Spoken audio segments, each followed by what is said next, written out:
आलम बिस्सवाब। बैतुल्लाह के करीब जब जमजम के कुएं का ज़हूर हुआ तो बनु जुरहुम का कबीला मक्का मुकर्रमा में आबाद हो गया।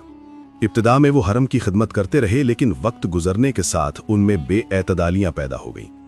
उन्होंने हुज्जाज पर जुल्म करना शुरू कर दिया, काबा के लिए आने वाले तहाइफ पर कब्जा करने लगे और हरम की हुर्मत का ख्याल छोड़ दिया। आखिरकार अल्लाह ताला ने फैसला फरमाया कि उनसे ये एजाज वापस ले लिया जाए।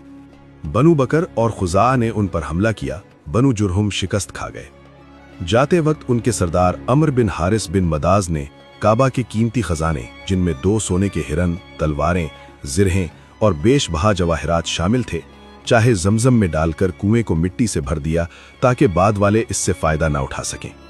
यूं जमजम का निशान मिट गया और वक्त के साथ लोग उसका मकाम भूल गए। सदियां गुजर गईं, यहां तक कि अल्लाह ताला ने अपने आखिरी नबी सल्लल्लाहु अलैहि वसल्लम के दादा सरदार अब्दुल मुत्तलिब रज़ियल्लाहु अन्हु को एक अजीम एजाज अता फरमाया।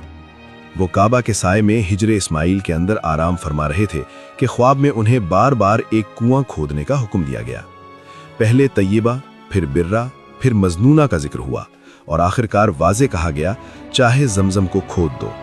उन्हें बताया गया कि ये ऐसा बाबरकत पानी है जो कभी खत्म नहीं होगा और हाजियों को हमेशा सैराब करेगा। जगह की निशानी भी दी गई, कुर्बानी की आलाइश के करीब चींटियों के बिल के पास। सुबह होते ही अब्दुल मुत्तलिब रज़ियल्लाहु अन्हु ने अपने बेटे हारिस के साथ खुदाई शुरू की।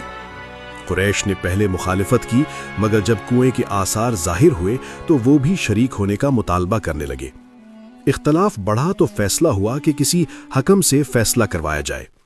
इस मकसद के लिए एक नजूमी औरत के पास जाने का इरादा किया गया। सफर के दौरान काफिला शदीद प्यास में मुब्तला हो गया। पानी खत्म हो चुका था और मौत करीब महसूस होने लगी। अब्दुल मुत्तलिब रज़ियल्लाहु अन्हु ने हिम्मत ना हारी और फरमाया कि हमें अल्लाह से उम्मीद रखनी चाहिए। जब वो अपनी सवारी पर सवार हुए तो अल्लाह की कुदरत से ऊंटनी के कदमों के नीचे से पानी का चश्मा फूट पड़ा। सब ने अल्लाहु अकबर का नारा लगाया, पानी पिया और अपनी मशकीज़ें भरे।